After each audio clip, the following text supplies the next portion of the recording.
नमस्कार, ESPN 9 news में आपका स्वागत है। मैं हूं आपके साथ दिनेश कुमार। बिहार में महागठबंधन में सीट शेयरिंग के मामले को लेकर अब तस्वीर बिल्कुल साफ हो चुकी है।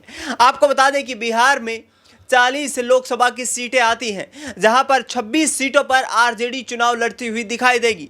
9 सीटें यहां पर कांग्रेस पार्टी के खाते में जाती हुई नजर आ रही हैं, तो 5 सीटों पर वाम दल अपना चुनावी प्रत्याशी उतारने वाले हैं। आपको बता दें कि जो सूची जारी की गई है उसमें आरजेडी कुल 26 सीटों पर चुनाव लड़ती नजर आएगी, जिसमें गया, नवादा, जहानाबाद, औरंगाबाद, बक्सर, पाटलिपुत्र, मुंगेर, जमुई, बांका, वाल्मीकिनगर, पूर्वी चंपारण, शिवहर सीट, सीतामढ़ी, वैशाली, इसके साथ साथ सारण, सिवान, महाराजगंज, गोपालगंज, उजियारपुर, दरभंगा, मधुबनी, झंझारपुर, सुपौल, मधेपुरा, पूर्णिया, अररिया और हाजीपुर सीट उनके खाते में आई है। जबकि कांग्रेस को 9 सीटों में किशनगंज, कटिहार, भागलपुर, मुजफ्फरपुर, समस्तीपुर, पश्चिमी चंपारण, पटना साहिब, सासाराम और महाराजगंज की सीट दी गई है। यानी कि साफ तौर पर यहां कांग्रेस पार्टी और आरजेडी के बीच लोकसभा सीटों को लेकर के स्थिति बिल्कुल स्पष्ट हो गई है। सीपीआई-एमएल को 3 सीटें दी गई हैं, जिसमें आरा, काकरहाट और नालंदा सीट की बात की जा रही है। तो सीपीआई को कुल 1 बेगूसराय सीट मिली है,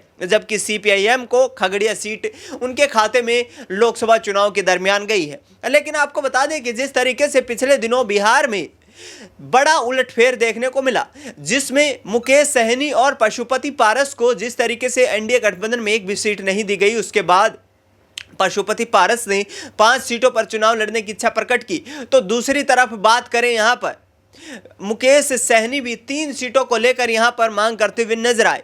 अब देखना यह होगा कि क्या इन दिग्गज नेताओं को चुनावी मैदान में आरजेडी अपने कोटे से सीट देती है। बात करें पूर्णिया सीट की, तो पूर्णिया सीट पर कांग्रेस पार्टी में हाल ही में शामिल हुए पप्पू यादव अपना दांव ठोकते हुए नजर आ रहे हैं। जेडीयू से किनारा करके आरजेडी में गई बीमा भारती भी पूर्णिया से टिकट मांगती हुई नजर आ रही हैं। लेकिन अब देखना यही होगा कि 2024 का लोकसभा चुनाव, जो कि एक बड़ा लोकसभा चुनाव है, इंडिया गठबंधन यह आरोप लगाता रहा है भारतीय जनता पार्टी के ऊपर कि यदि 2024 में केंद्र में सत्ता का तख्ता पलट नहीं किया जाता है तो 2029 में देश में आम चुनाव नहीं होंगे और बीजेपी तानाशाही लगा देगी। यानी कि साफ तौर पर जिस तरीके से भारतीय जनता पार्टी को घेरने की कोशिश यहां पर विपक्ष कर रहा है, उसके मद्देनजर आप पूर्णिया सीट को लेकर पप्पू यादव और यहां पर बीमा भारती के बीच सीधी लड़ाई देखने को मिल रही है।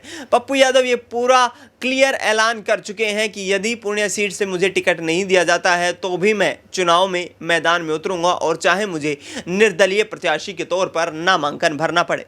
अब देखना यही होगा कि आखिरकार पूर्णिया सीट का क्या होता है और क्या यहां से पप्पू यादव ताल ठोकते हुए आरजेडी के समर्थन से नजर आते हैं। फिलहाल इस खबर में इतना ही। देश दुनिया की तमाम बड़ी खबरों के लिए आप देखते रहिए एसपीएन 9 न्यूज।